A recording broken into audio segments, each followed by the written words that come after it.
Yes, sir, ladies and gents, we are back. Yet another Rooted in Sports Tuesday. Right back like we left some. Sorry about last week. I know y'all missed us, you know what I'm saying? But hey, sometimes life happens, things happen. So, unfortunately, we did miss a week, but we, right back to our regularly scheduled program. Once again, yet another familiar face blessing us once again, Mr. Yes, Isaiah Kit, man. Zay, how you feeling? I'm doing good. Last week kind of missed it, but I'm doing fine. We got a lot to get into. Oh yeah, man. Some real interesting topics today, man. We got a lot of our young and up and coming stars getting into some legal issues. Yep. Obviously, there's the big name in particular with John Morant, Hmm. but a couple, draft prospects in both the NBA and the NFL found themselves in some uncompromising situations as well. So we'll kind of hit on that. Obviously, free agency is kind of in full effect, and teams are franchise tagging their players, and we got some QB news from a few quarterbacks in the NFL. So we definitely gonna give our thoughts on that. And then last but not least, just a little bit of NBA. We're gonna talk about the Dallas Mavericks and exactly why they've seemed to struggle since Kyrie has gotten there. I believe they're 2-5 now in Two and games that five. Kyrie and Luca has played together. So we'll just hit on them real quick and just kind of discuss, why they've struggled. So some really good topics today. We're not gonna be before you long, but we're gonna give y'all this work. So yeah, you ready to do this, eh? I'm ready to do it. Let's go. All right, I'm gonna get into this intro and then we'll get right to it.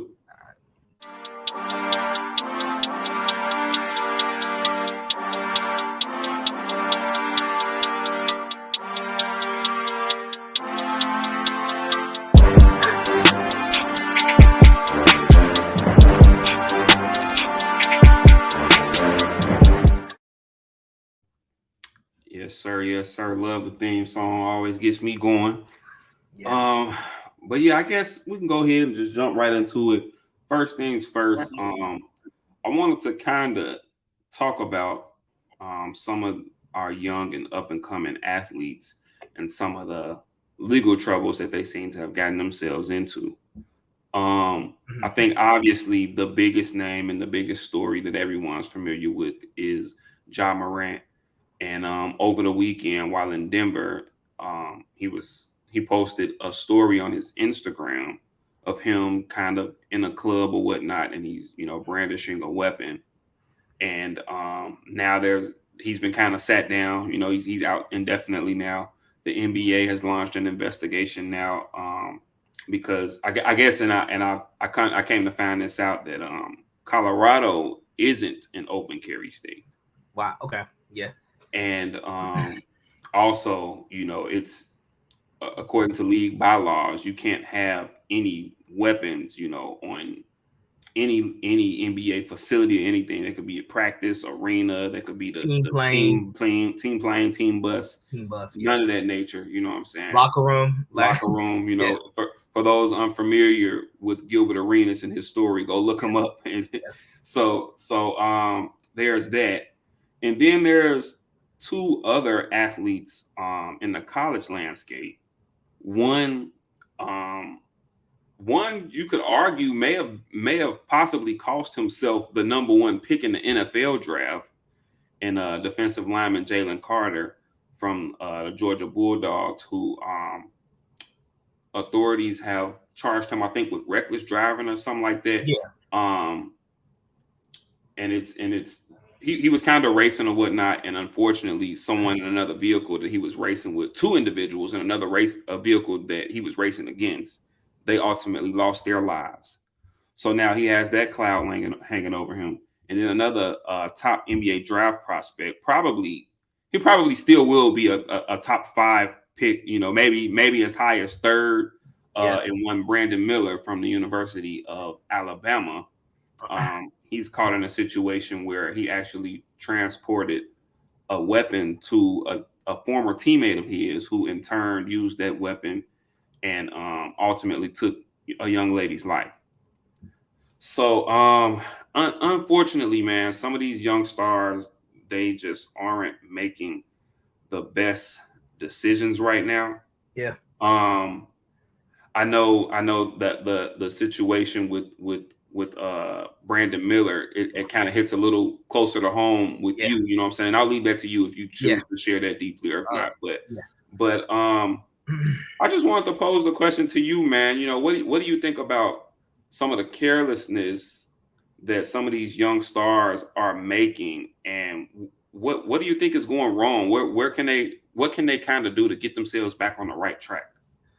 Well, we can start with Ja because I know a Okay. lot. Like that's the bigger story. That's the biggest story out of like the three. I mean, the three. All of these Hmm. stories are crazy. And people have lost their lives due to certain decisions and so forth. But with John Morant, I think it is like we're trying to like I've been hearing people talk within the media, certain former players and people within sports meet. Like we're all trying to figure out where blame may lie, right? Hmm. Where blame may lie, and I think it's honestly a collective effort. In terms of the John Morant situation, I look at it's you know the old saying like you're either coaching it or allowing it.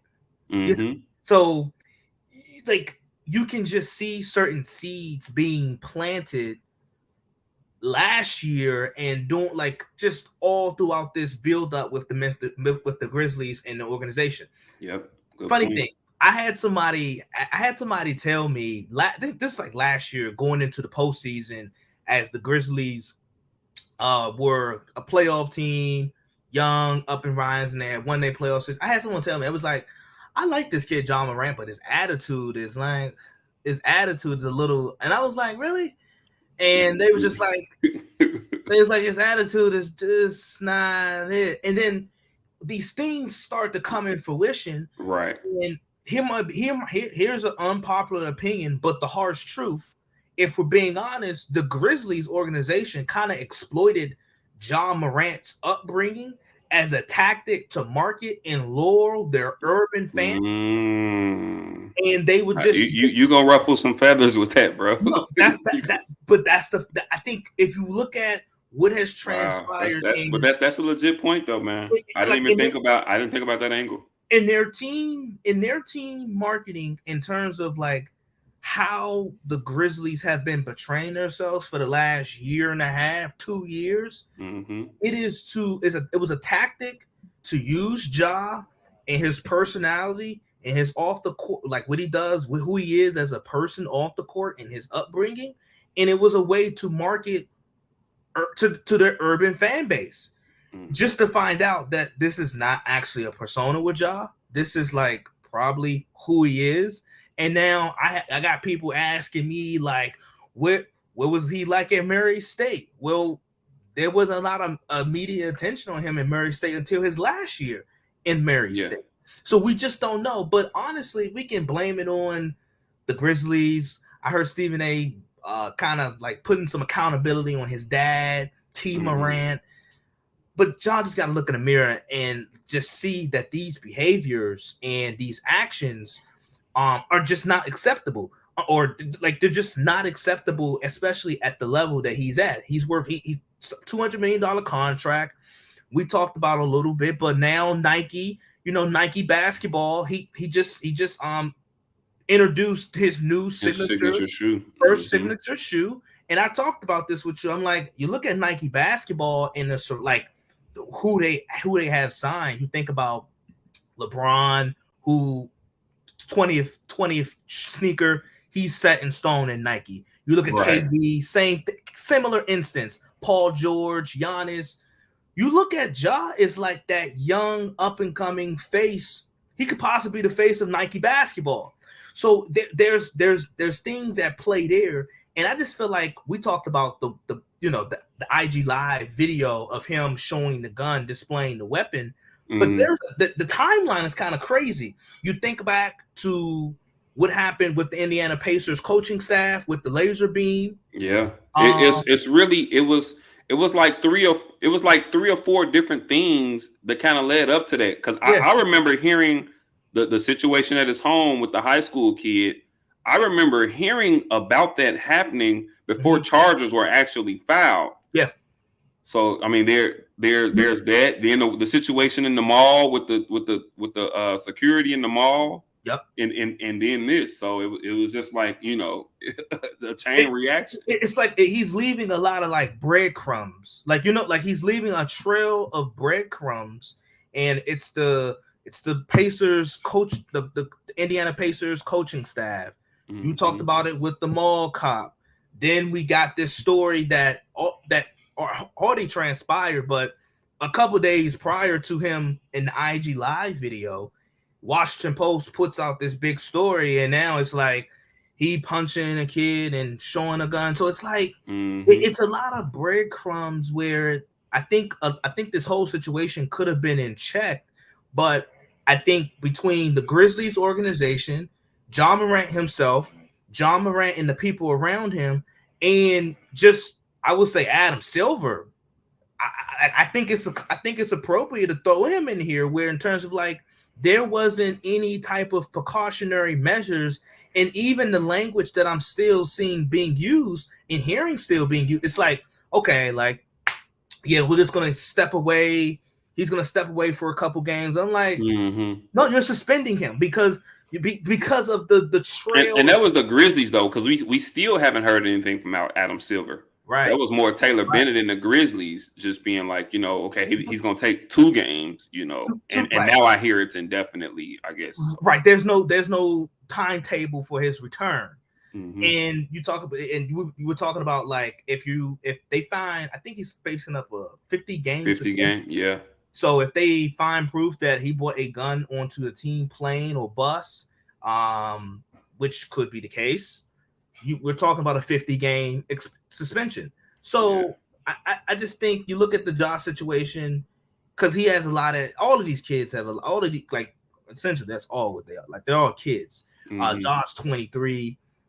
Brandon Miller is a freshman in college. I'm a junior in college, so I'm probably older than Brandon Miller. Brandon Miller he's probably not old enough to buy a drink. Yeah. So I'm older than Brandon Miller. And then you talked about Javon Carr, like Jalen, like, what are you doing? Why are you racing? I mean, great, I get it. You do young, stupid stuff, but wrong place, wrong time. And then Brandon Miller, like you said, Darius Miles, who was his former teammate at the University of Alabama. Darius Miles was my former high school teammate. So I know Darius Miles personally. I know his dad personally. His dad coached us. I know Darius Miles. And Darius Miles, that situation is a whole that's a huge situation that's been talked about for the past. It happened back in January, transpired in January, but I mean, think now it's 2 months we're going on, and we now know that Brandon Miller delivered the weapon to Darius Miles in that, and then the murder proceeded to happen. In terms of that, Brandon Miller hasn't been charged with anything. He hasn't. And make that clear. And he hasn't been charged with anything. And it seems as if he's not going to be charged with anything. Just looking at what the police is saying and so forth, they've been saying he's been pretty cooperative, and he's been questioned multiple times. It's the same story. So with that case, it seems like a wrong place, wrong time. But it's just sad, like, just to see like that story right there, the Darius Miles story, in terms of the mother being dead. That mother, 20, I think she was a 23-year-old woman, mother of one. Yeah, 23-year-old female. I can't even think of her name right now, so I apologize about that. But I know she has a 5-year-old. And then Darius Miles, someone, like I said, former high school teammate, someone I consider a friend. That's sad. So, it's just wrong. A lot of the stuff is wrong place, wrong time in terms of the two college athletes. But with Ja Morant, he is a investment. He is a brand, a big one. He has to be more like aware that like he's a little bit more recognizable. Like, you can't, just some of this stuff you just can't do. Yeah. So I guess I'm gonna start with John Morant as well. Obviously he's the bigger name in this situation. Um, I know you mentioned some of the things that were going on. You know, it was almost like a freight train that was just coming, and Mhm. it was like you couldn't just he just couldn't hit the brakes quite fast enough, or Yeah, somebody just couldn't get to his ear. You know, get to the conductor just fast enough for him to slow down. You know, and so now it's like okay, hey, now it ain't. It's like it's not a huge crash, but it's like okay, hey, we had a little accident here. You know what I'm right. saying? Let's learn from this. And so ultimately, that's what I hope for him. I hope that this is it, and this is the one that kind of clicks the light bulb for him because he's so young, he's extremely talented.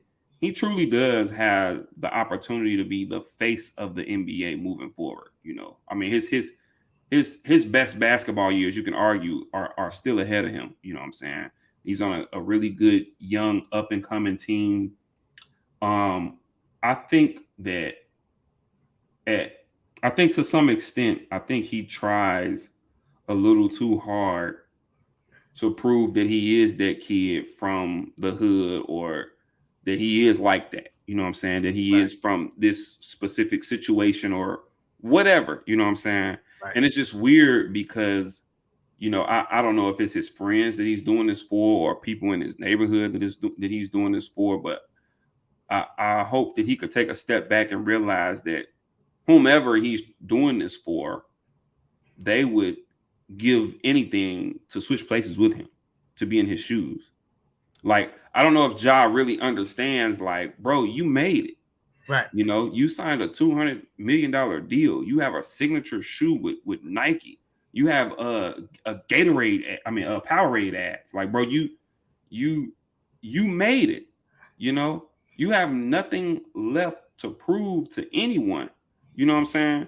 I know, and it's crazy. It's you kind of hear a lot of Shout out to re- Najee.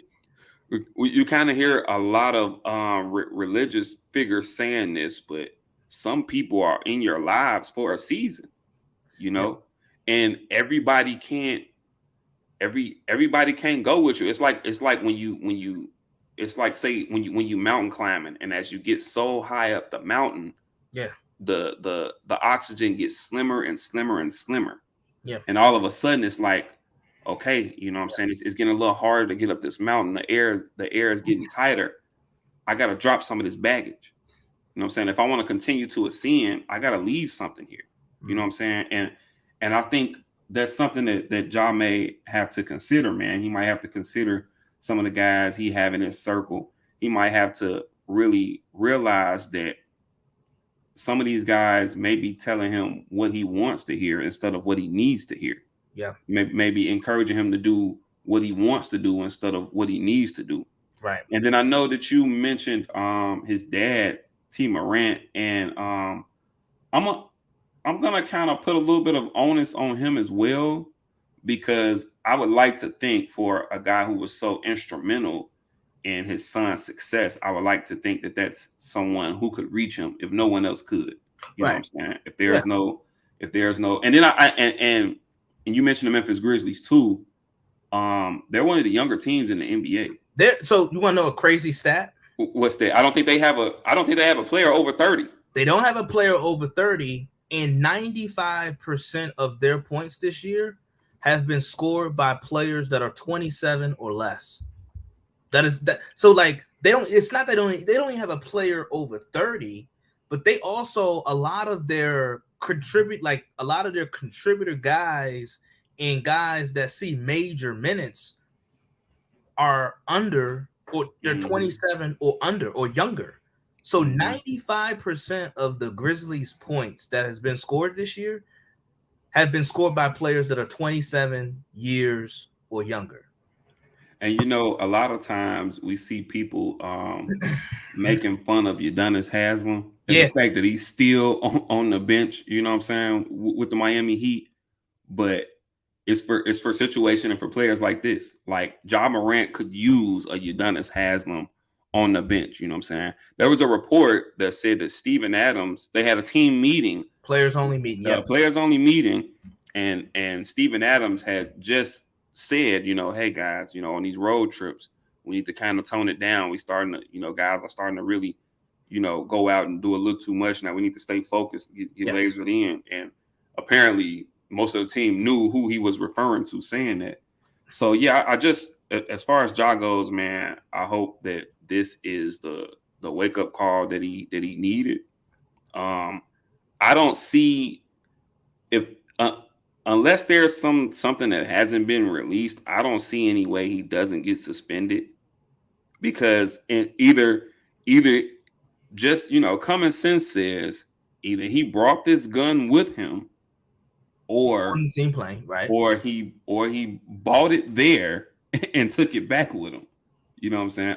Or maybe I don't know. Maybe he met some friends there. Maybe the friend. Hopefully, that's what I hope. I hope Right. maybe he met someone there and the friends bought the gun and he just was showing it on his Instagram story. It's a little corny anyway, but It's hey, very I guess at the end of the day we got to realize that he is a kid and he still has some growing and maturing left to do, and we got to give him that grace to do so. And then as far as Jalen Carter and Brandon Miller, like I said, man, sometimes I wish athletes can just realize. I wish they could just take a peek ahead and just see what's ahead of them. Yeah. Like, Jalen Carter, man, like, and once again, they are young, and so we have to allow these kids that grace to mature. But Jalen Carter, man, like, why are you out here drag racing? You know what I'm saying? Apparently it was 3 cars. He's out there drag racing. The one car, it was 2 individuals in one car, and I guess both of them crash or whatever. They both end up losing their lives. And then on the back end of the story, so apparently he left the scene, came back a little later, and then he lied to the police about even, it wasn't until later on that they found out that, Jalen was there initially and they were all racing or whatnot. So it just doesn't look good. And for a kid like that, first of all, we know the NFL draft and the NFL draft process. We know how these owners and GMs are. And yes, I have to bring this element up. For African American male, they're already kind of looking for a reason to add a stigma to you, to kind of stereotype you. Yeah. So I just hate to see him give him a reason to give him that extra question and to want to add that stereotype of him being a troublemaker or he's a thug or whatever. You know what I'm saying? And like I said, I mean, I know my Bears got the number 1 pick. I fully expect him to trade it, but there was, there were some rumors there that the Bears could keep it, and he could have been the number 1 pick. So, I mean, now I've seen some mock drafts who have him drop as low as like 12th. Wow. So now you've taken money out of your pocket. Yeah, that you lose money. Yeah, like, you lose money, and I mean he'll still be fine, right? Yeah, but you do lose. But it's not number 1 pick money. That's not number 1 pick money. That's not top 3. Yes, money. Exactly. Yeah. So I mean, I once again for him, I hope he learns from the situation, and I hope he gets his act together. He's a very talented kid. I hope he gets to the NFL and keeps a clean slate and goes on to have a Hall of Fame career. And then Brandon Miller, man, yet another sad story where an individual, lost her life. Like you mentioned, from our reports, it don't seem like any charges will be filed. Apparently, I guess they're able to. I guess they know that the text, because I guess Darius Miles had texted him to bring the gun that he had left in Brandon Miller's car. Right. And I guess they can see that Brandon Miller was already on the way when he got the text. Yeah. I guess for me, man, I'm just a big component, man. Better safe than sorry, Yeah. I guess I just wish for me. I guess I can only speak for myself and me and my upbringing. It immediately, even if I know that I have this gun in my car, if one of my friends calls me and he's like, hey, bro, bring the banger, or he texts me, hey, bring the banger, you know what I'm saying? The gun, excuse me. Yeah. Immediately, I'm gonna call and assess the situation. Yeah. Okay. Hey, bro. Yeah. Hey, what's going on? What's up? What's going on? You know what I'm saying? Yeah. And I wish that he would. Yeah. Yeah. And I wish that he would have done that in that situation. and it may have saved him some unwarranted scrutiny.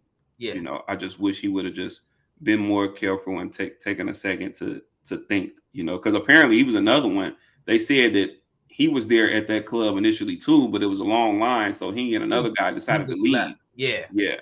Yeah. So I mean, I just wish, these young guys, man, they just got to think before they act. You know what I'm saying? Especially in this day and age with social media and everybody's got their cameras out.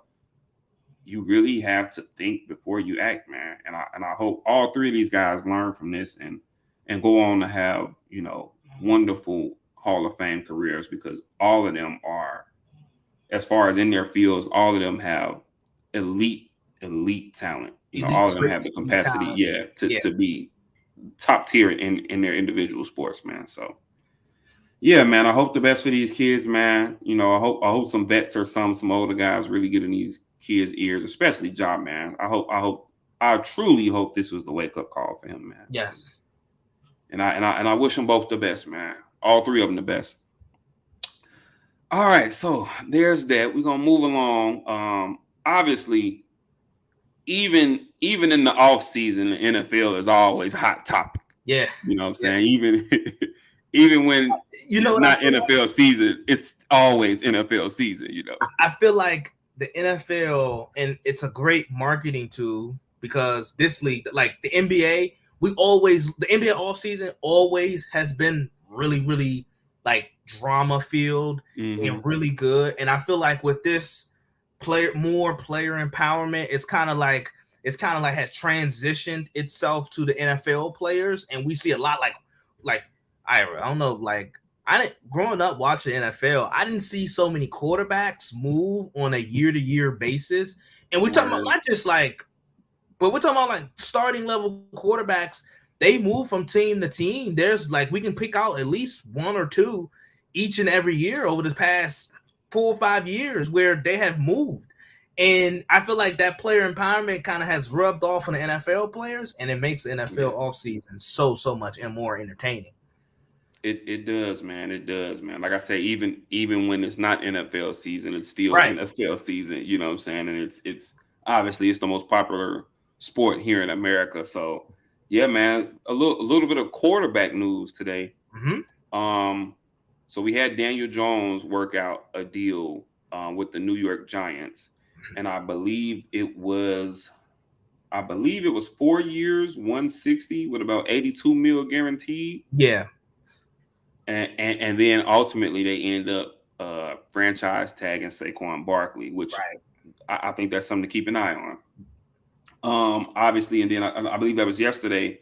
News broke about New Orleans signing free agent quarterback Derek Carr, and I think his deal was 4 years, 150. Yeah. And I'm not quite sure on the guaranteed money on that. I believe 100 guaranteed. 100 guaranteed. 100 guaranteed. It's just like, first 2 years he gets about 60, 3 years he gets 70, and then that fourth year he can get another 30. So not a bad deal. Not a bad deal. Yeah. And then last but not least, and I think this is probably the biggest domino of any single quarterback or free agent period, because I think this will be the biggest story of NFL free agency. It looks like the Baltimore Ravens are going to franchise tag Lamar Jackson, and I'm sure he's not happy about that at all. I don't even know. Well, I'll tell you what. We'll just get into it, man. What are your thoughts on the Derek Carr contract? And the New Orleans Saints moving forward, the Giants with Daniel Jones and them moving forward. And then what do you think about this whole Lamar Jackson situation? Okay, so with Derek Carr, I think, you hear me in the chat or whatever, in the Twitter spaces, I consider myself a Derek Carr supporter. I know people are kind of, I like Derek Carr. I think he's a good quarterback. I don't think he's elite. I don't think he's middle of the pack. Middle of the pack. I believe. I think for me, crazy enough, I think after last season, the season they made the playoffs, with the interim head coach, I think after that season, I had him in the back of my top 10. I had him like 9th or 10th. Yeah, I was gonna say he's like, for most people, he's top 12. He might be 10 for 11, 12. yeah, but 10, 11, 12. But he's like a top 12, top 13. He's a top half quarterback in this league. Cool, right? Or top third, top fourth. Yeah, quarterback in this league. I think the move to New Orleans kind of a little surprising because we heard about the Jets possibly wanting him and so forth. The Giants, that was another. Both New York teams were thrown out there, but I think this move to New Orleans makes sense. First, I agree.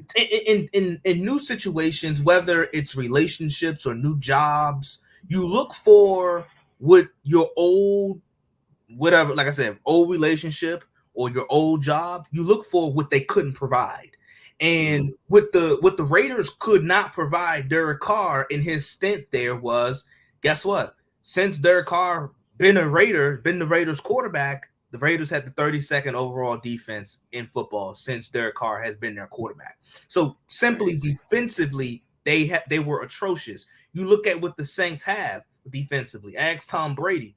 The moment he stepped in Tampa Bay, the moment he left Tampa Bay, New Orleans defense is really good. Last 3 years, New Orleans has had a top 10 defense. I think they were 5th last year. And they were 5th last year.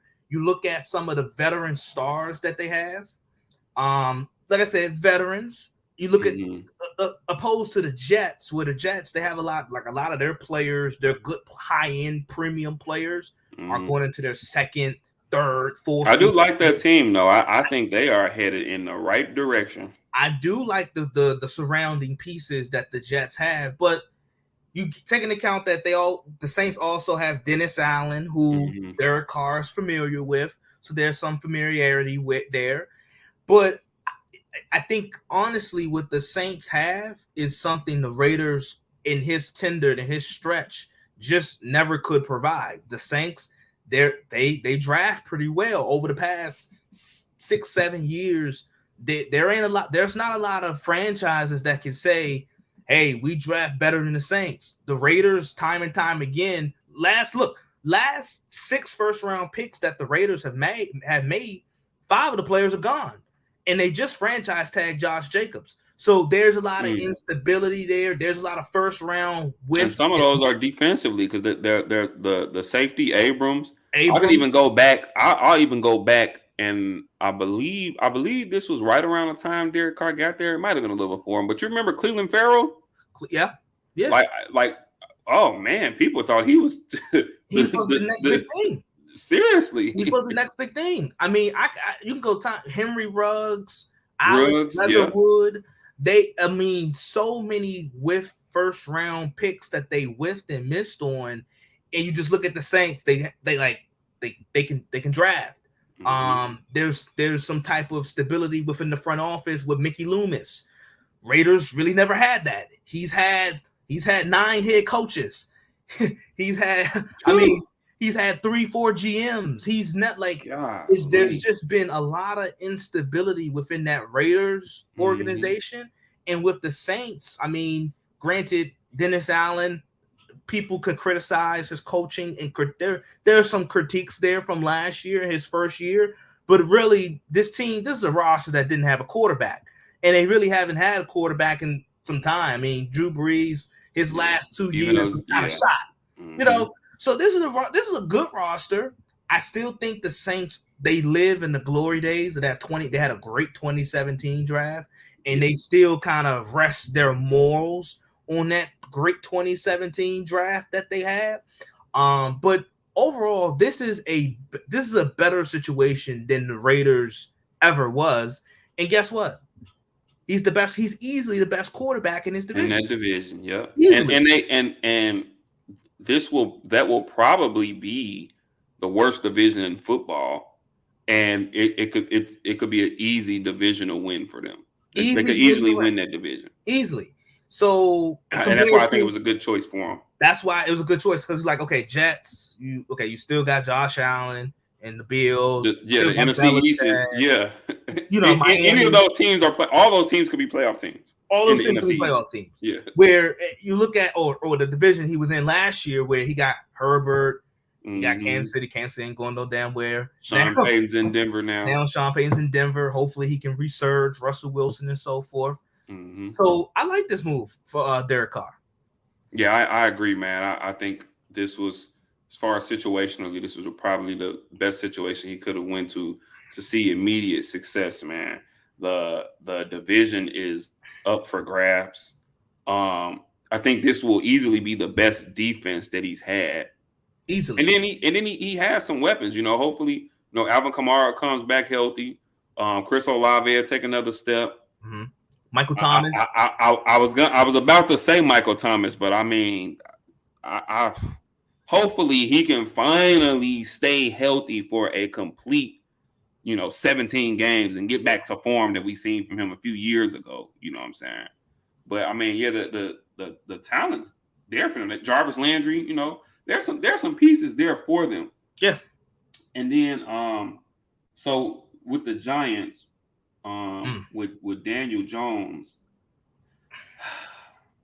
Okay, let me say I do think that he definitely made strides last season. Last season was probably the best season of his career. I I would think say so. he owes a lot of that to Brian Dable. Yeah. Coming over and really kind of simplifying things for him. I don't know. I guess it was kind of a lose. I don't know. I guess it was a lose for the organization. Do I think that Daniel Jones is worth 160 million? Probably not. But in this market, that was just that was the price though, and That was it's the not price. really that bad of a price considering the market. You know what I'm saying?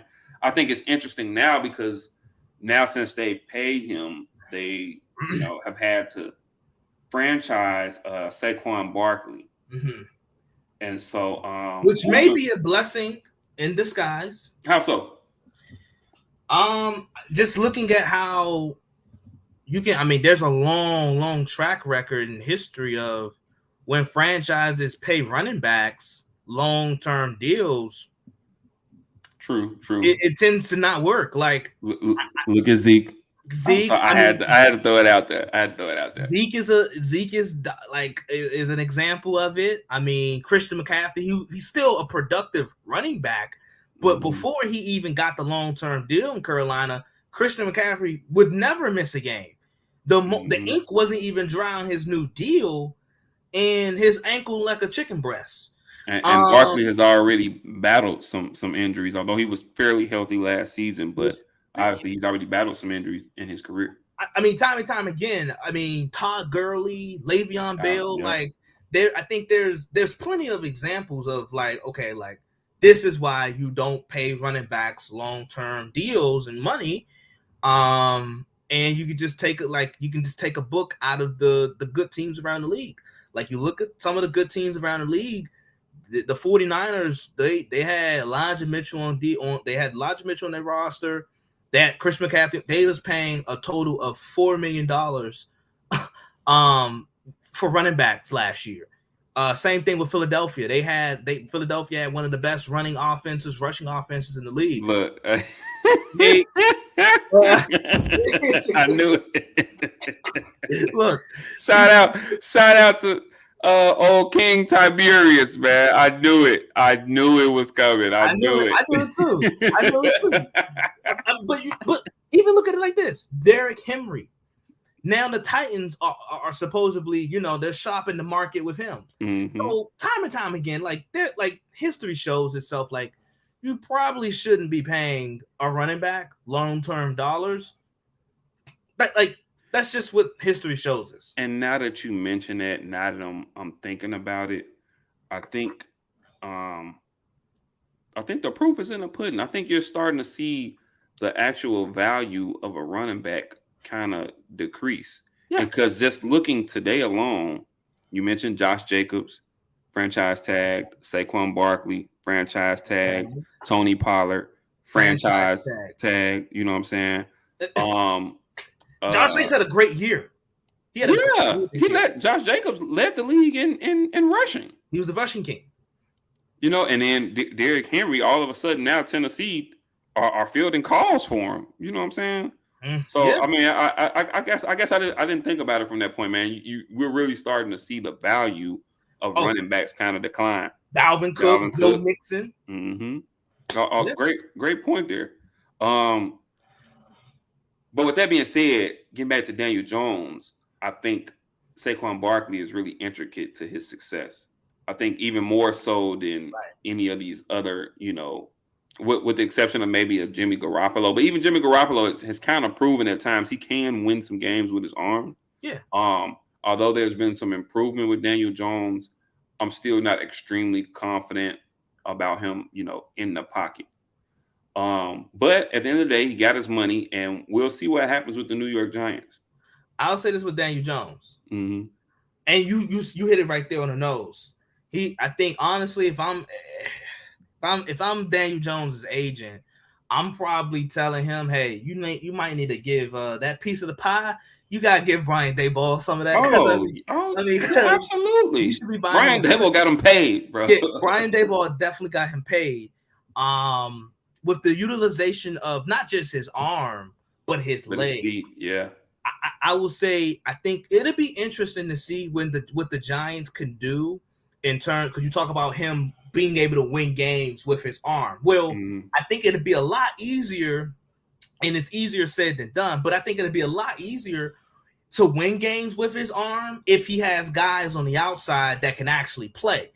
I mean, true. They do need to get him some weapons. Yeah, because Kenny Golladay deal has been utter disaster. That's why they moved off of it. It's like they wiped their hands. It's like it's not gonna work. They I don't know. They let Tony go. They shipped Tony to Kansas City. Mm-hmm. So I mean, that's I do like Darius Slayton, but he's not your one. He's not.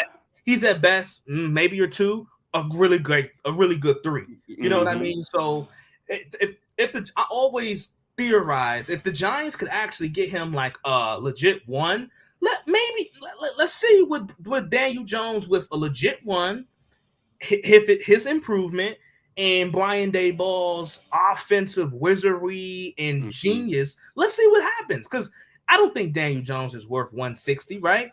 Yeah. But I think we had these conversations, and like I said, in Twitter Spaces, in the chat, I talked about how there's really, with these new quarterback contracts, it's eliminating the middle class quarterbacks, which I think Daniel Jones, he is. He's a middle class guy. He's not elite. He's not great. I don't even think he's better than Derek Carr or as good as Derek Carr. I think he's middle class. So, and it's funny you mention that too, because just look at some of the proof that we've seen. We had these questions about Jalen Hurts. Yeah, he gets AJ Brown. Yeah. Devontae Smith continues to get better. Now look at him this year. Yeah. I remember previously everybody had a lot of questions about Josh Allen. They go out, they get him Stephon Diggs, and boom, look at him. He's the next Brett Favre. He is. Even Tua, when Tua was healthy and playing this year, you know what I'm saying? Now he's got 2 speedsters now. They draft Waddle 1 year, they go out in free agency, get Tyreek Hill the next year. Now all of a sudden Tua looks like, if he can stay on the field, he looks like a pretty damn good quarterback. And I think if they could do that for Daniel Jones, we could see what happened. I want the Bears to do that for Justin Fields. Right. They can get him a true number 1. Hey, who knows what's going to happen? Kyler Murray. This is a good point too. Kyler Murray's contract is going to get a lot of guys paid. And I said that's why, like, after the Murray deal, you look, because now Joe Burrow gonna get paid. There's a possibility that Dak Prescott could see another extension. Mm-hmm. Herbert's gonna get paid. Mm-hmm. Lamar. Those are the 2 guys right there. Herbert and Burrow. They're gonna get broke off. They're gonna get the bread. So you look at that Kyler Murray deal. It's not as bad as we made it out to be in the moment, but it's gonna get a lot of guys are gonna eat because of that deal. What do you think about this Lamar Jackson situation? It's weird. It's a weird one. And it's funny because the moment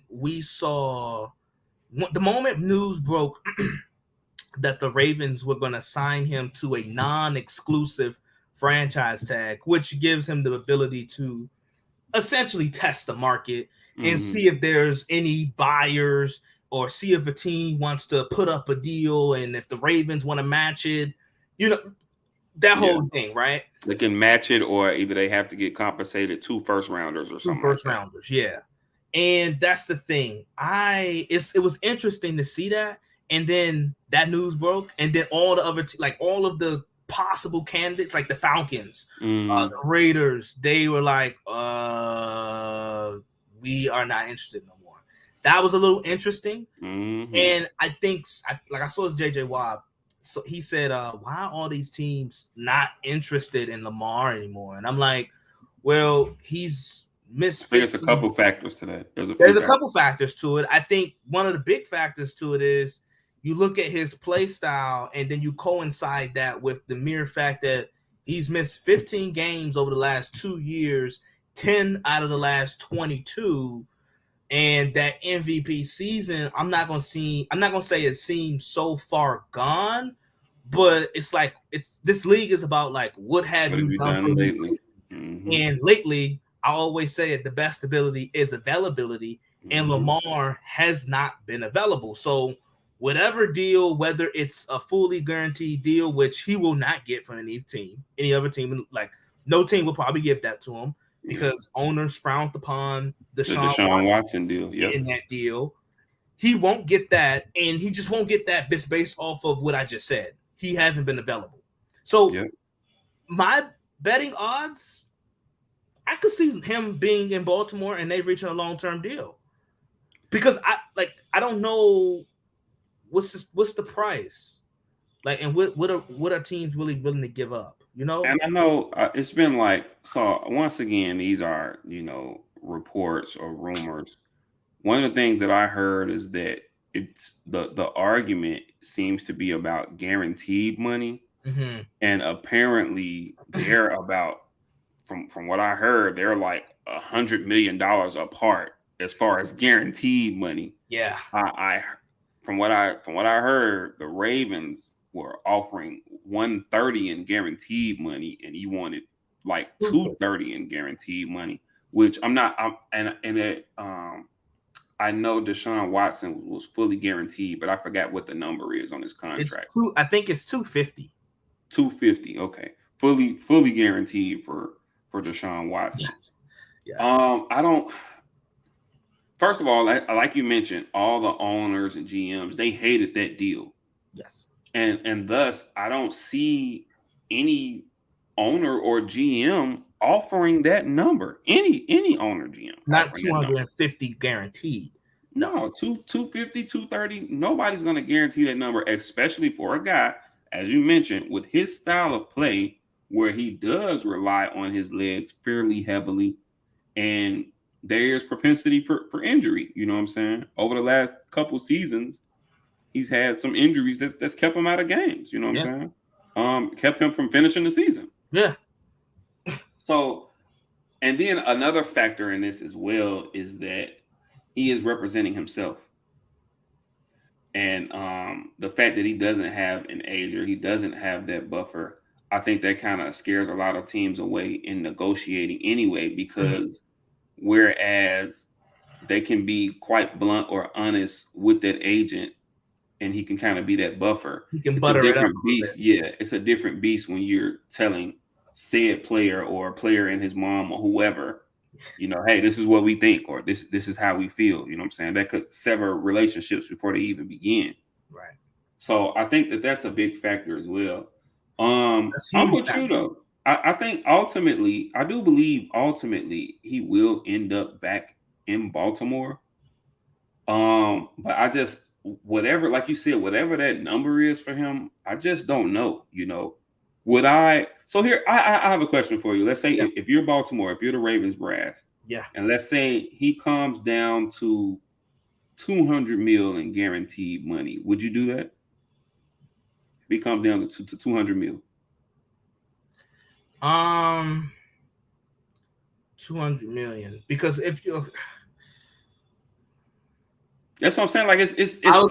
It's tough. I would go 180, because if you do 180, you're both sides are meeting halfway. He wants 230, like apparently that's his number, and they're offering 130 reportedly. Reportedly. So if it's a that's $100 million gap. If you bring it down, if Baltimore goes up to 180, and if Lamar can meet them and bring his guaranteed number down to 180, that's meeting each other halfway, because that's dead right in the middle of one with 230 and 130. That's right there in the middle, 180. So 200 I wouldn't do if I'm Baltimore from a negotiation tactic, because I'm still bending over backwards. Yeah. And over the last, like I said, I have a track record over the last 2 years. You have been hurt.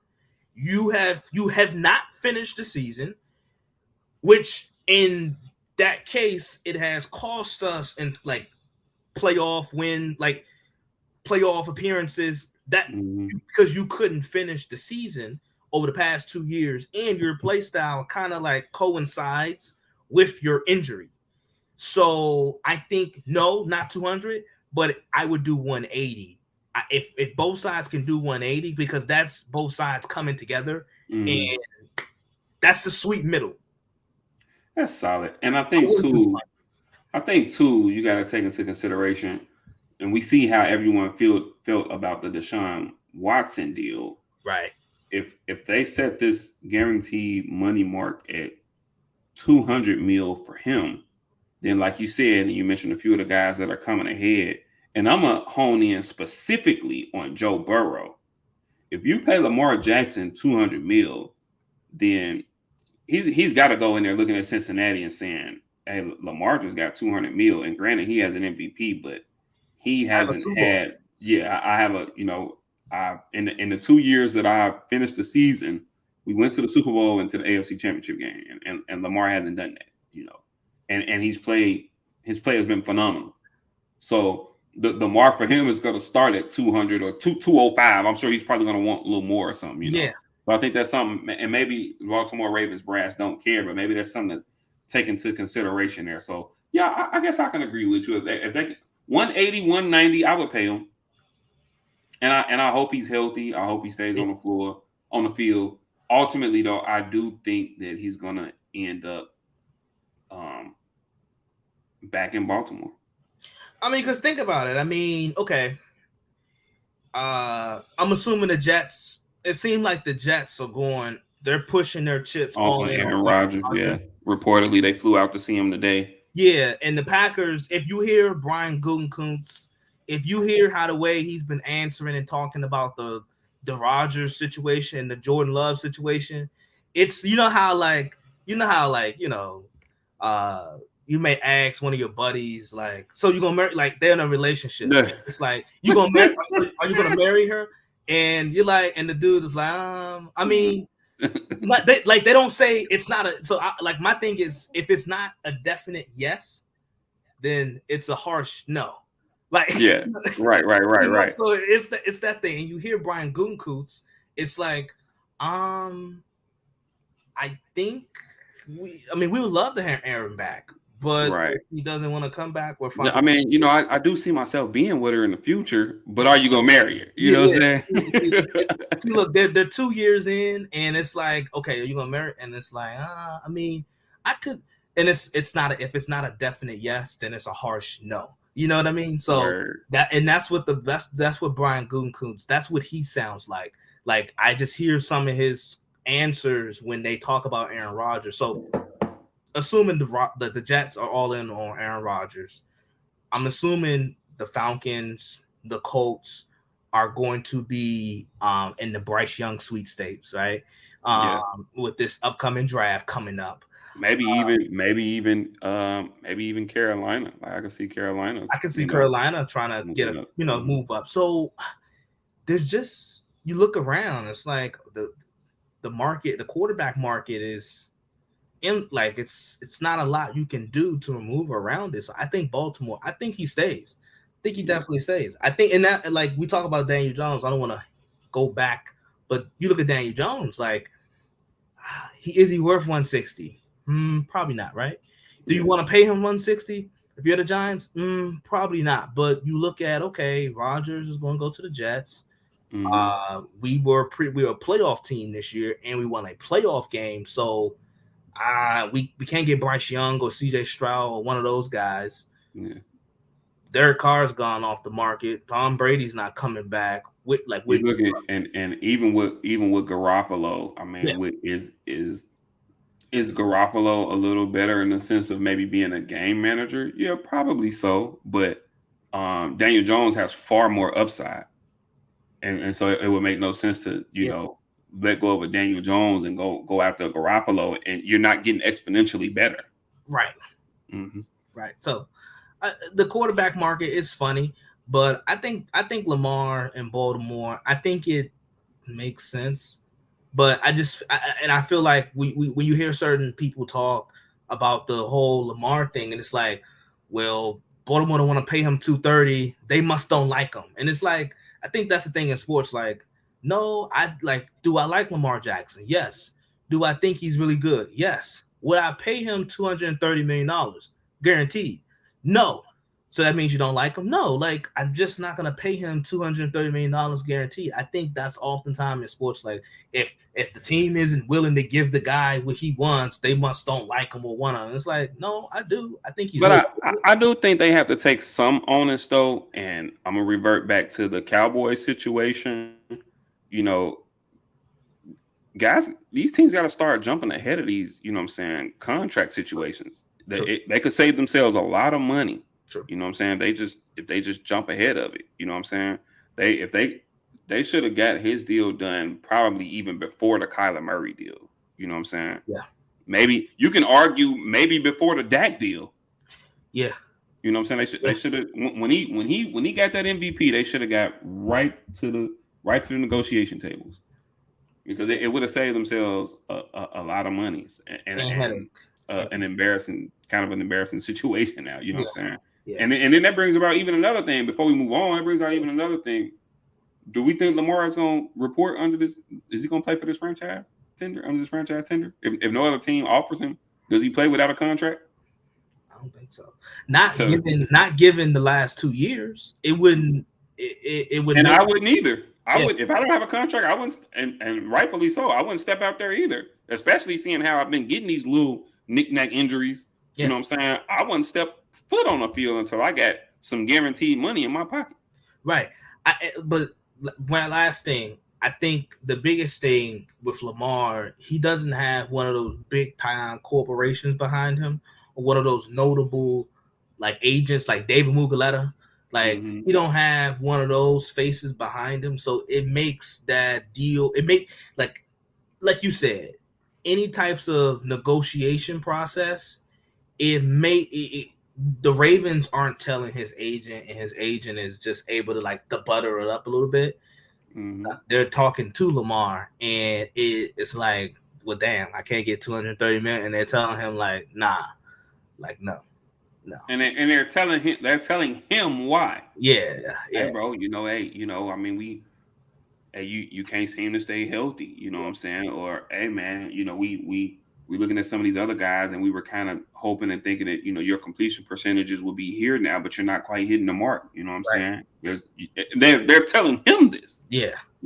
That's a different beast, man. When you hearing that from a team, and it's like, oh, okay, tell me how you really feel. You know what I'm saying? Like, where's the love? You know what I'm saying? And last thing, that organization, we're seeing some things from them that we haven't seen. I don't know if you've seen the Rashard Bateman. I did. What he put out on Twitter, for a while, like that was something that the Baltimore Ravens were like one of the most well-run, more disciplined organizations that we had in this league. Here we go.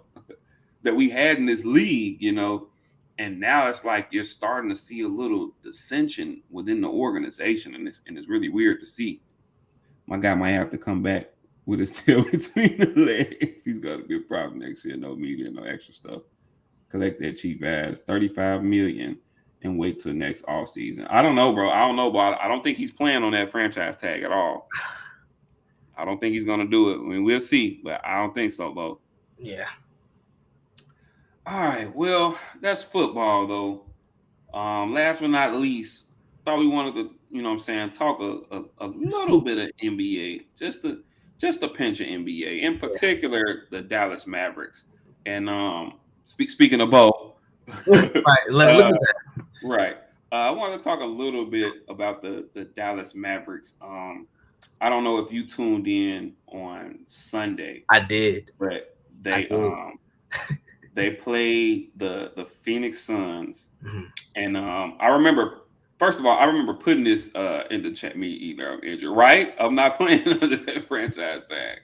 Um, like I remember putting this in the chat.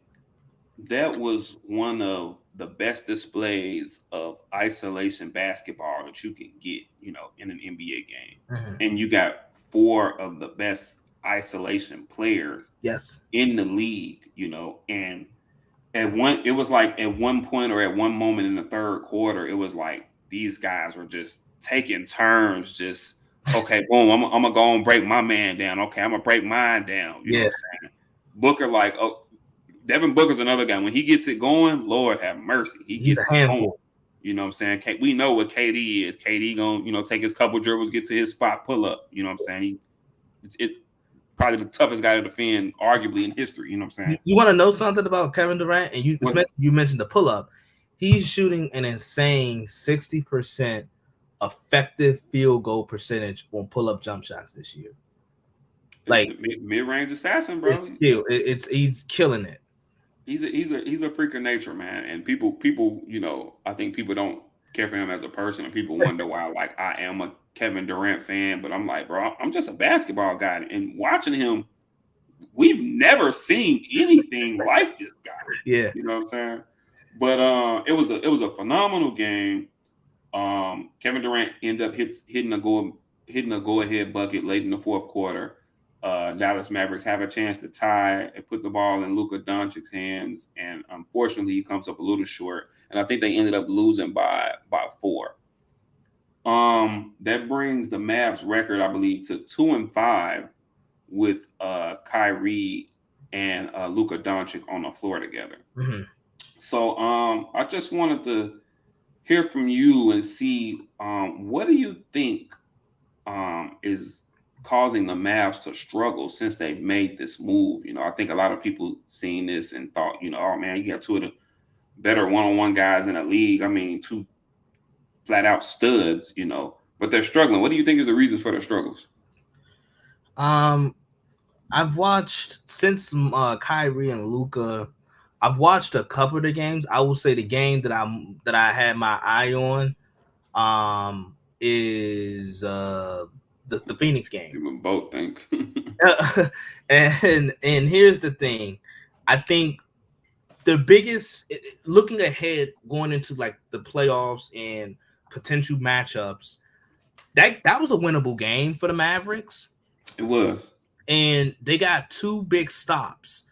But Bo kind of hinted at it already. But they got two big stops in the final minutes of that game, but they couldn't close out that possession due to size, lack of size, physicality, and not being able to rebound. They didn't have Maxey. So you look at they only had Dwight Powell as the big on the floor. I think it was a Chris Paul shot miss. But they couldn't box out Aiden, so Aiden gets fouled.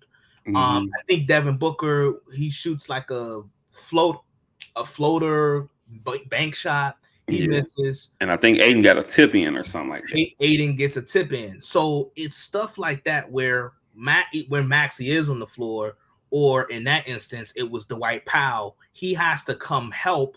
So that leaves either a guard on the Mavericks or Luka, who is at a athletic disadvantage, trying to box out DeAndre Ayton. And almost every single time, it's not like it's going to be a lost cause. It's going to end up either in a foul, like it did, or Ayton's going to have his way in terms of a tip in or like whatever. I think the lack of size defensively for the Mavericks front court, I think is going to be a killer, and it's the reason why they've been struggling. I thought they play. Like you hinted at it. Like you talked about it. The shot making ability was on full display on both sides. Man, I think Phoenix amazing. I think Phoenix have probably the two best mid range shooters in basketball. Yeah. and that's gonna pay. That's gonna do them big. That's gonna pay a huge dividends in the postseason. Mm-hmm. But I look at a guy. I look at also. I think just the coaching of Dallas, I'm not a fan of right now. I'm just not a fan of. And I know Bo wants Christian Wood to get more minutes, but Wood defensively, he leaves a lot to be desired. And that's what I tell him all the time. And Jason Kidd, at his core, is a defensive guy. You know what I'm saying? He's Yeah, a defensive coach. Yeah, like that's what I Wood, tell him all the time.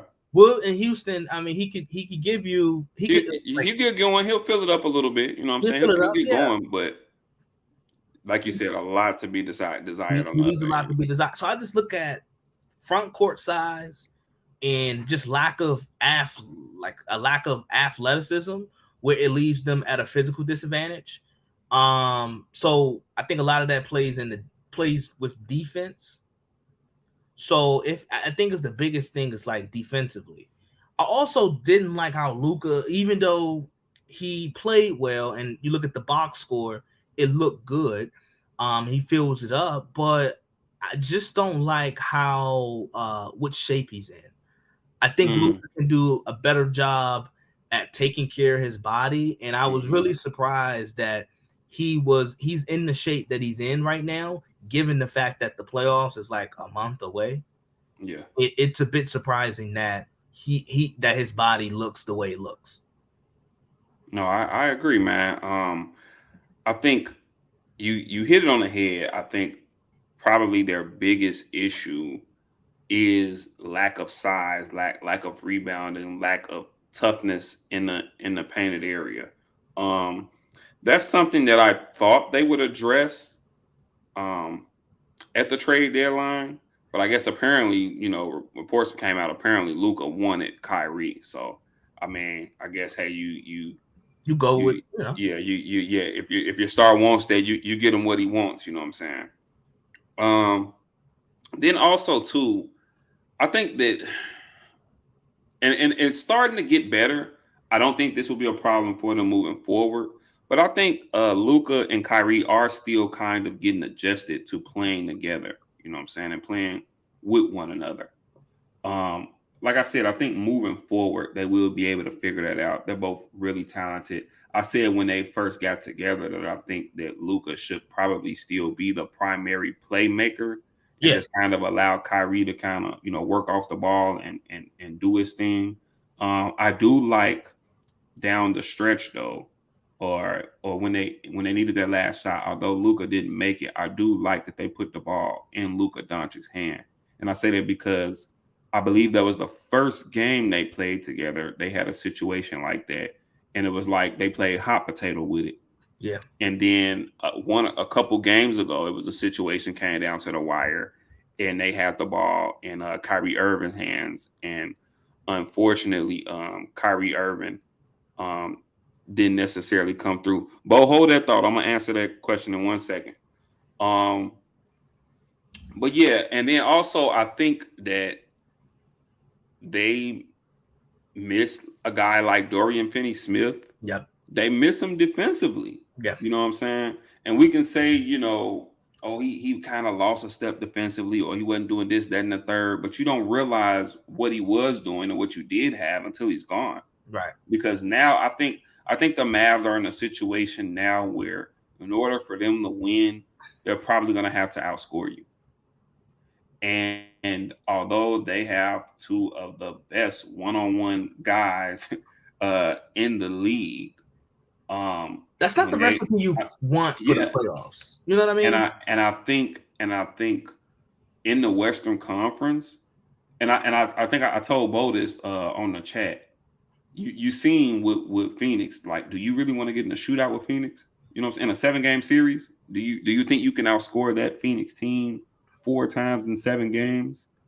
Um, That's tough. even I'm gonna throw another team out there, and they're young, but if you watch them, they get up and down. Sacramento. Sacramento. That's their thing. Sacramento get up and down, and they're going to run the scoreboard up. Like, ultimately, I mean, I think you probably have a little more talent, but do you want to take that chance? There's some teams, Denver, you know what I'm saying? There's some teams that can really kind of give Dallas some problems. So I think Jason Kidd is going to have to figure some things out as far as his rotation goes and figure some things out defensively. Bo, to your question, do you think Kyrie is enjoying his time so far? Um, I don't think he has anything negative to say, and the reason I say that is because it looks like from the outside looking in, it looks like the entire team, including Luka Doncic, is fully supporting him. You know, you haven't heard any negativity or any feathers, ruffled or anything. Even post game, even after losses, you hear Luka, being really supportive of Kyrie and encouraging Kyrie, and you hear Jason Kidd saying nothing but the best things about Kyrie. And so, from that perspective, I don't think Kyrie isn't enjoying himself. Just for the simple fact, I think they are supporting him. A lot. You know what I'm saying? But yeah, that's my thing with the Mavs, man. I think that they really needed that size. They really need some size. I thought they would have addressed it at the trade deadline, and they really missed some of their wing defenders, like a Dodo. I bet they wish they would have had him Sunday, to kind of throw at Kevin Durant. Yeah, because I mean, looking at that Phoenix game, Durant, they were doubling Durant. And even finally, because in the first half he got going quick, yeah, and then they finally started sending the double at him. And even that game winner that he hit, that pull up, that his patented pull up mid range jump shot that he hit to win the game or to take the lead to win the game. Kyrie had doubled him. I think Kevin Durant made this shows how smart of a basketball player he is. He had made the right basketball play, swung it back, then gets it back, but goes the opposite direction of Kyrie in the double team. And he made a quick move, quick rip through, one dribble, couple dribble, pull up, jump shot, game over. And it's the little intricate details like that where, okay, defensively they're giving up some size, but you do miss a Dorian Finney-Smith for those type of moments. I think the league has shown you now in today's league, like those 6'8", 6'9" guys, wing guys that can play multiple positions and can do a little bit offensively. Jared Vanderbilt is one of those guys for the Lakers. He energy guy who he runs the floor. He's going to defend multiple positions. He can take on your best wing player on a nightly basis, and then he gives the Lakers, energy buckets, effort buckets. Yeah, he'll get 12 points, 12 rebounds, something like that. Yeah. So those guys, I think they have a lot of value in today's league, and because the wing players, they're 6'7", 6'8", 6'9", with a handle that can shoot it. So you need size to combat with that. And that was missed with Dallas. You can see that was missed. And then too, and really quickly, I want to point this out about the Phoenix Suns as well. Have they looked good? Of course. You know what I'm saying? You bring a nuclear weapon in like Kevin Durant, and you bring him on a team who is just 2 years removed from a finals appearance. I mean, obviously they look great. Yeah. However, there are some things that I did notice with them as well. Number one, in that game, Dallas's bench really kept them in the game. Right. Because early on they were kind of struggling, but that bench came in and they got it going. I think Phoenix's bench has some question marks there. Mm-hmm. And then also I was looking too, and there were a couple times where DeAndre Ayton, because I think he had about 16 rebounds or so, but he would get a rebound, he'd go down the court, and there were a couple times where he was running the floor, and because he had beat his man down the floor, he ends up, going right in front of the bucket, and he would seal, say, a Kyrie Irving or a Tim Hardaway Jr. or something, and they couldn't get it to him. They couldn't get the ball to him.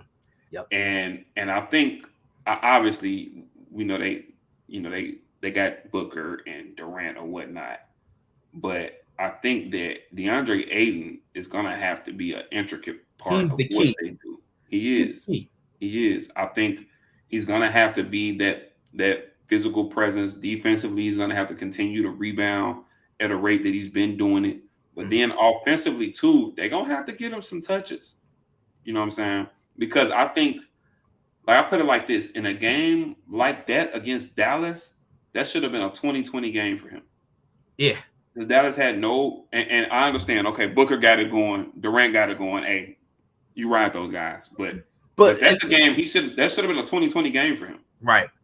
And it's, I like to call those are like those type of buckets and those type of possessions that you pointed out. Those are like semi fast break. Like it's quick. You know, Aiden, you gotta. And I was always taught, like, reward the big fella. He running that's the rebound. What? Of course. If he down there banging and getting the rebound and then he hustle down the floor, let me be coaching a team, and I see you look at my big with position and you don't dunk that ball. You're going to be sitting right next to me. And maybe that's old school of me. I don't know. But trust me, you're going to be sitting right next to me. Yeah, like you were taught, like, to feed the big guy, feed the big fella when he runs the floor and shows effort, especially when he seals a smaller defender. Like that was the instant versus Dallas. I think you're right. I think in terms of, like, with Phoenix, their lack of depth, I think it can be overlooked a little bit. Because in the postseason, you're gonna go 7-8 deep. I think I think the bigger thing, or the thing that I'm looking for, is that fifth starter. Who's that? Because you got CP3, obviously Book, Kevin Durant, and then Aiden. But who is going to be that fifth starter? That it looks like they're gonna go with Okogie. Okogie, yeah. That's who it looks like they're going with. Who?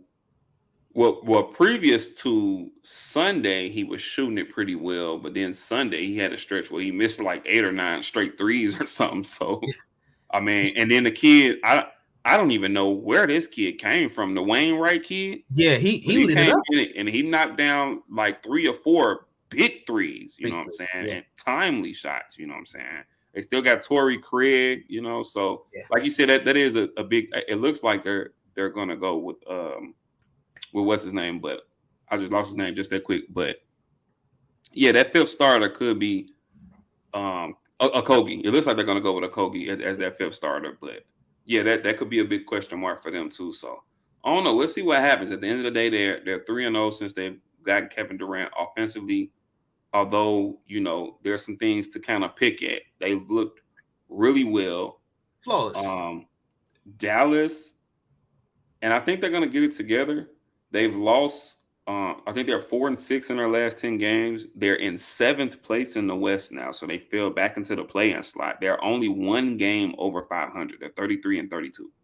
Right. So it's crazy, and who would have thought that after they made this move for Kyrie? Right. So, I mean, ultimately, I still think they'll get it together. I think I don't know. I was just looking at the standings. I mean, I'm trying to think. Do I think they can crack the top 6? Golden State had won 5 in a row before they lost to the Lakers the other day, and then they just got Steph back healthy. Wiggins should be coming back sometime before the season's up. So Golden State's in 5th. Minnesota's in 6th. Maybe they probably catch Minnesota. So I was gonna say that they can catch Minnesota because Denver's gonna stay at 1. Mm-hmm. Memphis, depending on Ja's availability. It's safe to say that Sacramento could be at 2. Memphis dropped down to 3, maybe. Mm-hmm. Or even Phoenix could, you know what I'm saying, finish strong and get in that 2 to 3 range. You know what I'm saying? Right. So you look at, there's a possibility Memphis could drop a couple spots. They could easily find themselves at 4 or 5, maybe. Yep. And now they got to run into. Can you imagine it? You got to play Golden State in the first round. Yeah, right. Yeah, man. It seems like they kind of made that bed, though. Yeah, exactly. So, but yeah, that's it on the Dallas Mavericks, man. I think they'll get things together, and we'll see how they end the season. It's coming down to the wire, man. And yeah, man, this is like, for me, and I know football is America's sport, but for me, like, this is just like the epitome of sports for me, because I'm a basketball guy at heart. And between the season coming to an end and the playoffs fastly approaching, and the NCAA conference tournaments are taking place this week, and Yeah. then by Sunday night we'll have brackets for the tournament. The NCAA tournament starts next weekend, guys. I repeat, the NCAA tournament begins next weekend. Okay, I am going to be like a fucking nut in front of somebody's TV. Okay, Yeah. looking at these games, man, all next weekend, man. So it's gonna be great. It's gonna be great, man. This is a good time. Obviously, the NFL is still in full effect. Free agency. We just had the combine. I don't know if you had a chance to check it out. Anything kind of stand out to you at the combine? I know everybody kind of flipped out over this Anthony Richardson, Yeah. and I mean he did run well. He did test well, but for me, and I heard somebody say this, the things that he did well in athletically, it doesn't necessarily equate to him at the position. Yeah, I mean, definitely he stood apart. He put on like him. He's an we knew he was athletic. Now some of the stuff I was like, well, damn, okay, like but Mm-hmm. we knew he was athletic. Like he's a freak. We kind of saw that like if because I evaluate these quarterbacks. I came out with my top 5 quarterbacks for the NFL draft last week. Richardson is 3 for me. I mean, I watched the combine. The combine, the receivers were kind of a little disappointing. That seemed to be the consensus thing. The receivers were. Yeah, but we kind of already figured this was going to be a weak receiver class. But even the guys that we thought were at the top of the class, like a Jordan Addison, Mm-hmm. The kid from TCU, yeah, he's not as big as we thought. Johnson. Mm-hmm. Yeah, he's not as tall as we thought. Like it's just little stuff like that where it's like, oh, okay, like receiver kind of a little disappointing. I watched the quarterback, the skill, like the quarterbacks and receiver portion of the combine. Richardson did look good. Richardson threw the ball well. I seen that too. Yeah, he threw the made a ball couple deep well. balls look Effortless. easy. Effortless. Yeah. It gives you the sense. I know a lot of people talk about Josh Allen when he first came out, and it just like his deep ball and the way he delivers it, and it's just so easily and effortless. It's like it's a flick of the wrist. Well, like Anthony Richardson deep ball, it just looks different. It comes out different. Like you can hear it. It sounds different. So that's what kind of stood out to me. The receivers being a little underwhelming, and Anthony Richardson. I mean, we kind of knew he was athletic and freakishly athletic, but I think that those activities, those drills that they do at the combine, kind of showed that. But I'm not a huge combine guy. I think I like pro day. I prefer pro days more because in terms of the quarterback spot, because I get to see you do like more passing drills and so forth. But I'm not a huge like, oh, okay, this guy lit it up at the combine. I think the combine was made for guys like Anthony Richardson. That's how I feel. Crazy enough though, like, and I'm not a big combine guy myself, but that's kind of how I feel about pro days because I feel like pro days are extremely rehearsed and you're only going to do the things that you've rehearsed and that you're really good at. Whereas, at least at the combine, there's, a million eyes on you and you're not just in front of your trainers or your coaches or whatnot, but it's almost like a competition because there's 60, 70 other guys at your position who are, trying to prove themselves as well. So that's kind of how I feel about the pro days, man. I take the combine. I think someone said it on Saturday best. Like it's the SAT. Like as a college, like it's the SAT. It's like it doesn't. We take the SAT. It's now become just like okay, like colleges. It's test like a lot of colleges in terms of the admissions process. It's like test option. If you want to submit the SAT scores, you can. It ain't gonna make you nor break you. And that's how I kind of sense the combine, where it's like it's just literally like it's there. You could elevate. You can use it to elevate you, but I don't think it really makes or breaks anybody. Right. That's how I see it. Where there it is, people. Yet another Rooted in Sports Tuesday. Like I said, it's a lot going on in sports. NCAA tournament starting next weekend. The NBA season is starting to head toward that finish line. Playoffs will be here at any time. NFL free agency is nuts right now. The NFL draft is next month because we are in March, so the NFL draft is next month. A lot going on, man. So you guys just continue to stay tuned in. We're gonna keep giving y'all this heat. You guys follow us on Instagram. It's at Rooted in Sports. You can follow me personally on Instagram at iswan_0623. Zay, what's your Instagram handle?